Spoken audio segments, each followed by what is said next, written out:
Здравствуйте, мои дорогие! С вами Анучин Олег. Мы говорим про самый важный вопрос. Что является ресурсом тела? Главным ресурсом тела, который позволяет ему существовать достаточно долго. Когда этого ресурса становится меньше, то тело быстрее стареет. Когда этого ресурса мало, тело больше болеет. Больше болезней, короче жизнь. И все это от того, что один важный ресурс расходуется, и его становится меньше. В результате очень долгой работы над самыми разными моментами, связанными с питанием, с физиологией, с жизнью человека и вообще любых живых существ, ну, как минимум, млекопитающих и птиц, да, удалось выявить вот самый общий знаменатель, да, который влияет на все. То есть вот состояние этого ресурса, то, в каком количестве он есть у вас, а от этого зависит то, насколько вы долго проживете, то, насколько вы будете болеть или насколько вы будете бодры, то, насколько вы будете хорошо себя чувствовать, насколько у вас будет хорошее настроение, насколько вы будете больше удовольствия получать от жизни. И этот ресурс – это капилляры вашего организма. Вы много раз слышали это слово, и казалось бы, что за странная такая вещь, что неужели вот так вот все упирается только в капилляры. Не сосуды, ну в смысле не вены и не артерии доставляют кровь и питательные вещества вместе с ней к клеткам организма. Не они, да? Именно доставляют к самим клеткам только капилляры. Только в капиллярах есть эта особенность, да, что они могут через свои стеночки вот передавать эти важные питательные вещества. И поскольку клеток у нас какие-то несметные миллиарды, то каждая клетка – это, понимаете, живой организм. У нас, конечно, такая совокупная большая колония клеток. Наше тело – это какая-то вроде как машина такая, ну, можно сказать, что машина, механизм, да, состоящая из клеток. У этих клеток есть разные функции. Там клетки, например, там в печени устроены по-другому, чем клетки в почках, и они выполняют разные вещи, и даже внутри самой почки они по-разному функционируют. Но к каждой клетке должен быть доставлен кислород, должен быть у нее забран углерод, должны быть доставлены питательные вещества, вещества для строительства, потому что каждая клетка строит просто непрерывно, не покладая рук, строит необходимые для нашей жизни вещества. Какие-то бесконечные белки она все время создает. Клетка – это фабрика белков. И ну, представьте, что у вас вот в квартире нет канализации и нет воды. Это очень трудно, тяжело, и всех это всегда расстраивает. Представьте, что у вас поток денег, которые вы получаете, доходы убывают, становится все меньше. Вот, вас это расстраивает. Представьте себе, что у вас деньги, допустим, есть, но вы все меньше можете на них что-то купить, вам некуда их потратить, потому что просто нет товаров, да, нужных. Это очень сильно расстраивает, это все ухудшает ваше выживание, и весело вам не бывает в эти минуты. Точно так же не весело каждой клетке, когда она не получает необходимые питательные вещества, не получает этого обслуживания, которое она должна получать. Она не самостоятельна, она добросовестно выполняет свою функцию, но она не может как бы ее выполнить, если она не будет обслужена. То есть каждую клетку кровеносная система обслуживает, доставляет ей питательные вещества, забирает у нее. Самое главное, конечно, вещество – это кислород и углерод. потому что эти вещи должны происходить все время. Доставка кислорода и отбор углерода. И именно этим заняты капилляры. Почему я говорю, что капилляры – это ресурс? Некоторые, почитав, разобрав, что такое капилляры, им кажется, что капилляры – это такая вещь, которая просто есть. Да? Вот их там, когда-то кто-то, один ученый сказал, я думаю, что их 100 тысяч километров, этих капилляров. То есть их реально миллионы или миллиарды, не знаю, тьма тьмущая этих капилляров в организме. Капилляры – это тончайшие такие сосуды между артериальным током крови и венозным. Да? То есть артерии, кровь гонит сердце гонит вашу кровь в артерии, потом из артерий кровь попадает в более мелкие артерии, артериолы, потом она попадает в капилляры.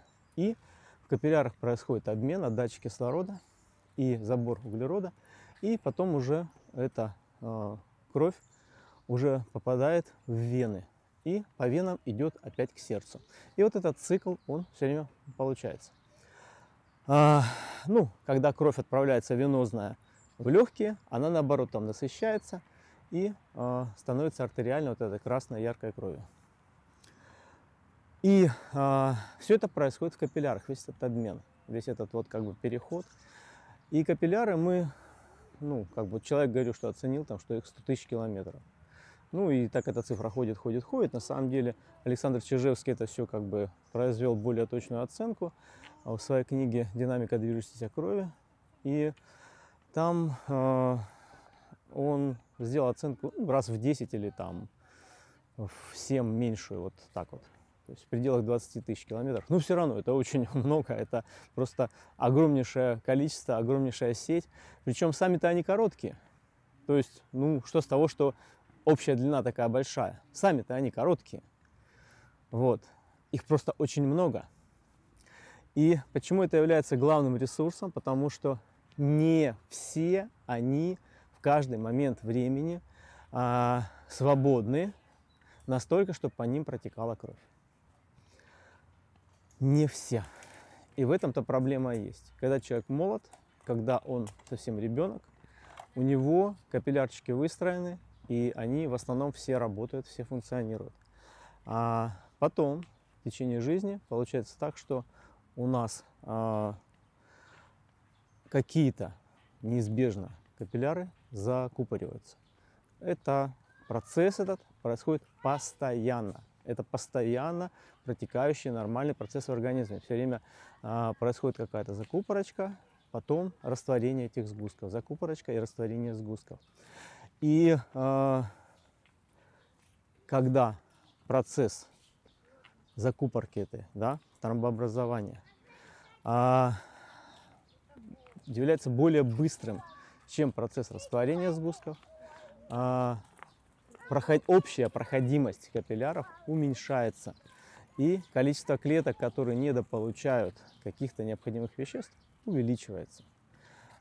И когда это происходит у вас в органах каких-то, то орган недополучает веществ, не отводятся от него нужные вещества. Мало того, что клетки на самом деле, можно сказать, что расстроились, так же, как вы, когда сидите без канализации, без воды. Нерадостно им, они не знают, чего ждать, будет ли лучше, не будет лучше, что вообще, чем все закончится. Потом организм растворяет этот тромб, растворяет пробочку, снова капилляр начинает работать, снова получают клетки необходимые вещества.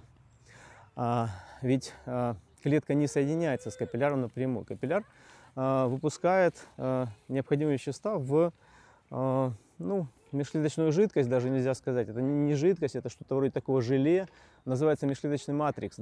Что-то вроде таких перегородок между клетками, построенных и из желе, можно сказать, из холодца какого-то. То есть это из коллагена он строится. У нас белок коллаген самый используемый белок в организме.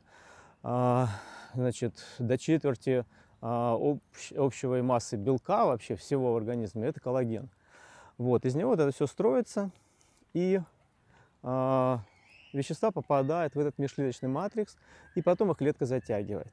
Клетки отдают эти вещества в межклеточный матрикс, и потом их затягивает либо лимфа, либо лимфатические сосуды, либо затягивает, либо кровь. То есть как бы там разные вещи засасываются в разные, скажем так, сосудистые системы. И понятно, что какой-то капилляр не работает, но клетка все равно получает что-то из другого капилляра. Если какая-то группа капилляров уже не работает прямо в этой области, то, конечно, совсем плохо, потому что клетки начинают страдать. И когда клетки в плохом состоянии, тут появляется инфекция, да? Поэтому сначала у нас начинается проблема, ну, например, те же почки взять, да? Сначала начинается проблема со снабжением, начинаются эти микротромбы появляться в капиллярах, капилляры какие-то становятся непроходимыми. И, конечно, на эту благодатную почву ложится какая-то инфекция, потому что инфекция всегда какая-то циркулирует. Вопрос в теле, вопрос, поднимет ли она голову, начнет ли она как-то активно, значит, развиваться и свирепствовать или нет. Так, ну-ка вернись, камера. Камера меня потеряла. О, хорошо. Так вот, вот именно снабжение клеток через капилляры и является наиболее важной вот вещью, которая происходит постоянно в организме. Да, капилляр потом будет отремонтирован, тромб уйдет, и капилляр снова начнет функционировать. В крайнем случае организм может перестроить капилляр. Да? Организм строит кровеносные сети, демонтирует старые. Вот. Вопрос в том, насколько большой объем работы. Да? То есть, если, допустим, у вас тромбообразование невелико, и если у вас процессы растворения сгустков поспевают за процессами тромбообразования, то есть примерный у вас паритет идет, да, сколько тромбообразуется, столько и растворяется, то, в принципе, все прекрасно. Как бы организм знает, что сейчас капилляр занят, закрыт на ремонт, потом его отремонтируют и снова пустят по нему кровь, снова пустят по нему потоки. Но когда у вас тромба все больше, все меньше капилляров работающих остается, то организму в какой-то момент придется и перестраивать капилляры, потому что он не может восстановить прежние. И как бы это все отягчает. То есть, когда у вас там сотня, тысяча капилляров забито, это не является проблемой вообще для организма. Вы не чувствуете себя, ну, может быть, как бывает, да, с возрастом. Чуть-чуть человек более устал. С утра, например, да, как бы ребенок и выспался хорошо, и бегает весь день, и энергии у него много. У него хорошо все с сосудами еще, да, с капиллярами. Когда мы говорим сосуды, это, конечно, в первую очередь капилляры, я говорю. Со временем, что-то все становится хуже, и болезни начинаются, да, и так оно все идет. Но, например, выпусти нас на природу, на месяцок, пожить в домике в сосновом бору, или просто на берегу моря, или там в Кисловодске погулять где-то там между деревьями. И мы видим, что у нас как бы силы как будто возвращаются, как-то нам все лучше. И что самое интересное, когда мы вот так вот оздоровились, нам потом еще на какое-то время хватает. Как бы у нас еще накатом еще продолжается хорошее настроение. То, что мы, например, за лето нагуляли, успели тут где-то там позагорать, сюда куда-то съездить, где-то на улице что-то поделать, потом нам еще хватает. Еще на осень, может быть, до Нового года нас еще как бы еще такой бодрячок, да? Потом уже к весне, ближе к весне уже все хуже. Мы говорим, что там нехватка витаминов, там еще что-то. Да, это все присутствует, но надо понимать, что сами по себе витамины, вот водорастворимые витамины, они не накапливаются. Ну, B12 накапливается у вас в печени. Все остальные, они, в общем-то, практически не накапливаются. Поэтому вы не можете сделать себе запас витаминов на несколько месяцев вперед. Все то оздоровление, которое с вами случилось, это именно в том и состояло, что у вас капилляров проходимых увеличилось. У вас увеличилось количество работающих капилляров. То есть у вас потоки стали лучше, у вас клетки и ткани стали снабжаться. И эти клетки и ткани Вещь такая, к тому же, что вы берете, например, ну, там, казалось бы, снабжение коленки, да, вот, вроде там и не так много там сосудов туда приходит, еще что-то, но болезни, которые начинаются и в коленках, и в локтях, и в голове, они все начинаются в животе, да. У нас есть как бы огромный пласт, скажем так, технологии, обнаруженной, описанной и, значит, применяемой Александром Агуловым, которая заключается в том, что у внутренних органов есть представительские зоны на нашем теле, да. У вас болят коленки? Ну что ж, давайте посмотрим, что у вас с желчным пузырем. Восстанавливаем вам желчный пузырь, он начинает функционировать хорошо, и коленки перестают болеть. Это магия, но это так и есть. Это связано с тем, что нервы, которые идут в мозг или там в спинной мозг, которые идут нервы от желчного пузыря, и нервы, которые идут от коленок, они где-то там накладываются друг на друга, и этот сигнал, ну, происходит такой наводка такого сигнала. То есть от желчного пузыря идет боль, болевой сигнал, и он наводится, эта боль, на нерв, который идет от коленки. И в самой коленке ничего изначально не было плохого, но она начинает болеть. Это называется представительские зоны. И на эволюционном пути, да, формирования нашего тела вот сегодняшнего, у нас, конечно же, внутренние органы были сформированы раньше. Внутренние органы были уже на самом раннем пути, а вот эти все там руки, суставы, кости, это все сформировалось позже. И даже позвоночник, и даже головной мозг. Да?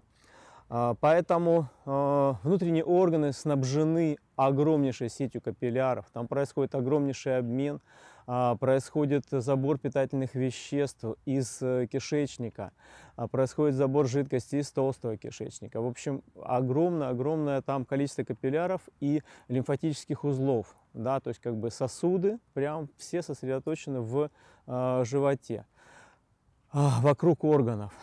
И поэтому, когда у нас капилляры, понятно, страдают, которые снабжают эти органы кровью, у нас начинаются проблемы. Да, то есть как бы проблемы в этих органах, и потом у нас появляются проблемы и в теле уже тоже. Например, головная боль. Вот банально головная боль. Казалось бы, там вот человек мучается головной болью. Ну что ж, вот здесь вот есть воротниковая зона. На воротниковой зоне у нас есть сосуды, которые питают головной мозг. И есть мышцы, там же на воротниковой зоне. Так вот, эта область, эта зона, это представительская зона почек. Когда у человека есть какие-то трудности с почками, а он их не ощущает, в почках вообще нет болевых рецепторов. У вас почки могут уже быть в хлам, но вы не чувствуете никакой боли. И у вас есть вот эта вот проблема какая-то в почках, представительская зона на это реагирует, мышцы становятся сжатыми, то есть мышцы сокращены здесь, и они пережимают сосуды. Это очень простая вещь, да, то есть как бы очень простой механизм, а человек решает проблему головной боли, он ходит, он мается, он не знает, что делать, массаж шеи ему помогает. Ага, массаж шеи помогает, буду ходить на массаж. Но массаж шеи дело такое достаточно кратковременная помощь это, и все равно мы возвращаемся к почкам, и пока эти почки не придут в порядок, ничего не произойдет хорошего. И на самом деле, если брать открытие Марии Семеновны Мачабели, о которой я неоднократно говорю, которая поняла и вскрыла этот механизм весь, как, значит, вот стартует это тромбообразование, как начинают сосуды забиваться, капилляры, конечно, начинают забиваться тромбами. Вот. И она это обнаружила и описала, и как раз-таки традиционный путь практически у всех людей – это начинается все с почек, да. То есть легкие, значит, как бы, ну, в общем, проблема там с легкими, потом она сразу переходит на почки. И почки начинают страдать. Почки начинают страдать, и как бы там вся цепочка уже в организме тоже начинает. Потому что у почек очень много представительских зон. Это и глаза, и уши, и воротниковая зона, и, значит, на ногах есть области, на спине. В общем, все прелести мы можем испытать из-за того, что у нас с почками проблемы. Вот, я хочу обратить ваше внимание на то, что я рассказываю вам вот сейчас, кажется вещью вроде бы простой, вроде бы понятной. Но эта вещь самая базовая, самая важная, самая ключевая, и на ней живет все. На ней живет и ваше здоровье, и ваше долголетие, и все вот это вот. Потому что процессы тромбообразования, нам часто говорят тромбы, тромбы, тромбы, и нам никогда никто не говорит, что образование тромбов и растворение тромбов – это естественный процесс организма. И речь не о том, что тромбы – это плохо, а речь о том, что плохо, когда тромбы образуются быстрее, чем организм успевает их растворять. Вот что плохо. А тромбы нужны. У вас сосуд поврежден даже чуть-чуть. Нужно организму срочно его залечить. Если это не будет происходить, у вас будут внутренние кровоизлияния, вы будете терять кровь, и вообще дела очень быстро придут в негодность вашу. Поэтому да, тромбы нужны. Организм запирает сосуд, он закрывает его, чтобы не было потери крови. И именно главный, самый ресурс, который и определяет состояние вашего здоровья и состояние, ну, на самом деле, как бы, и болеете вы, не болеете, и, значит, здоровый, нездоровый, хорошо ли вы выглядите, усталость, значит, бодрость, вот все эти вещи, они все, и даже само долголетие, и то, насколько рано вы умрете или поздно умрете, насколько вы долго проживете, насколько будет удовольствием ваша жизнь, все это зависит полностью от этого ресурса. Этот ресурс – это капилляры. Сколько у вас в данный момент капилляров работоспособных, которые проводят через себя кровь, которые не закупорены. Вот это вот количество свободных капилляров, оно может уменьшаться, может увеличиваться. Ну, как я говорю, вы летом отдохнули, погуляли, сходили в походы куда-то, набрались сил, посидели у костра, и у вас капилляры открываются, и становится больше свободных капилляров. Потом посидели дома, значит, там стресс, скученность, работа, еще что-то. Есть много факторов, которые на это влияют. У вас начались количество капилляров каких-то закрытых увеличилось, количество свободных уменьшилось. И опять все пошло по нарастающей, опять усталость, опять вы не можете никак привести себя в порядок. Все эти фитнесы, все эти, значит, похудения, там еще какие-то вещи, этот ЗОЖ, который там придуман. А люди с ЗОЖем попадают точно так же с инфарктами к врачу без проблем и с инсультами. Не было замечено, что люди, которые там вот заняты интенсивно спортом, что они не попадают, значит, в кардиологию.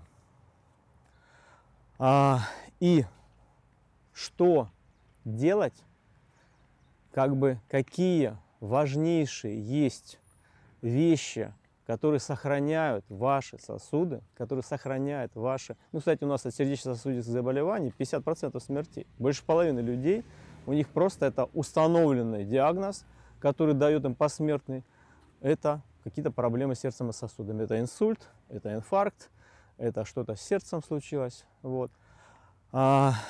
И как сделать так, чтобы ваши сосуды, ваши капилляры, чтобы ваш ресурс этот не убывал и наоборот приумножился, да, потому что можно вернуть. Не все можно вернуть. Вы старичка какого-то не поднимете. В сосудах могут наступать органические изменения, которые достаточно уже трудно обратимые вспять, да? Но облегчить ситуацию можно. Но есть какие-то, где там уже какие-то ткани наросли. Там, допустим, был тромб, а потом он покрылся тканью, потом организм стал его, как бы заросло вот так вот все. И теперь это уже просто какая-то штука недоступная, то есть организм не может ее быстро растворить. Или, например, где-то начал собираться кальций, да, на сосуде где-то. Опять же, процесс можно этот обратить вспять, но это тоже не быстро, да. Если уже все дошло до того, что там где-то отложения вот такие, значит общая ситуация довольно плохая с сосудами. Хотя для человека может это и незаметно, но довольно плохая уже ситуация с сосудами. Поэтому путь этот, да, восстановления здоровья, он будет не быстрым, и, может быть, прежних состояний вы не достигнете, да. Но облегчить состояние и сохранять этот ресурс. А я считаю, это важный ресурс. Мы там по молодости, люди там как бы могут, позволять себе там не заботиться ни о чем, там типа, я туда, я сюда, то есть, в общем, как бы вольно поступать, там пьянки, попойки, там гульба, там малый ночной сон, в общем, работа, например, да, там вот работаю, человек 10 лет подряд, с 20-30 лет работает, вкалывает, спит мало, глаза вот такие красные. Ну что ж, он растрачивает этот ресурс. Ресурс этот до какой-то степени вас восстановить можно, восполнить, но не обязательно полностью. Изменения могут быть уже такие вот довольно серьезные. Причем я буду рассказывать об этом, о том, что делать с сосудами, как эти капилляры привести в порядок. Причем надо понимать, что есть достаточно большое количество населения, то есть больше половины населения, генетически у них как бы есть уже некая предрасположенность к тому, чтобы с сосудами дела становились все хуже. Вот. И генетически эта ветка, скажем так, народонаселения не была выбракована, потому что лет до 50 это позволяет доживать. А раньше, как вы знаете, люди и не жили-то больше, да, то есть как бы продолжительность жизни человека вот без специальной там медицинской помощи, без там каких-то там удобств, там всего остального, она была не очень большой. Вот. Часть людей была не очень большая, с отменным здоровьем, то есть здоровяки, которые вот они там спят на траве, пьют все подряд, едят все подряд, и ничего их не берет. Что ж, у них ситуация с сосудами, с капиллярами изначально лучше на генетическом уровне. То есть они не склонны к разрушению. Повезло. Но что делать всем остальным, тоже решение есть. Ну, кроме там бывает буквально там один случай на 100 тысяч населения, бывает такой, что сосудами ничего не сделаешь, просто генетически организм не вырабатывает некоторых веществ, сосуды портятся, и к 30 годам человек уже умирает. Такое бывает. Я не говорю про генетические вот такие болезни, они редки все так же, потому что человек, в общем, не успевает дать потомство. То есть эти ветки, они как бы, останавливаются самой природой. Но, значит, у нас вот есть по всем остальным случаям технология, есть у меня четкое понимание, как поступать, как делать так, чтобы у вас капилляры восстанавливались, чтобы свободно пропускали кровь, чтобы все клетки тела питались и получали необходимые вещества. Это не сложно, это не требует серьезного изменения образа жизни или образа питания. Нет, некоторое количество витаминов, некоторое количество минералов, в общем, некоторые небольшие изменения, гладенькие в образе жизни, и все. Да? Даже это не требует там спать по 8 часов. Вот, например, сегодня я спал там 5 часов, и совершенно это не является для меня проблемой в последнее время, хотя у меня есть там диагноз, там проблема с сердцем и все такое. Но ситуация у меня все улучшается, улучшается, улучшается, все лучше я переношу физические нагрузки, потому что ситуация с капиллярами становится лучше. Вот, ну, возможно, я вас заинтриговал. И как восстанавливать и приумножать главный ресурс нашего тела, я расскажу в серии специальных видео. Да, и прошу отнестись к ним так, как они того заслуживают, к этим данным. Как данное, которое является самым важным данным о здоровье тела и о долголетии. Вот и все. Я желаю вам прекрасного здоровья, желаю вам хорошего настроения, хороших дел, удовольствия от жизни. С вами был Анучин Олег. До новых встреч!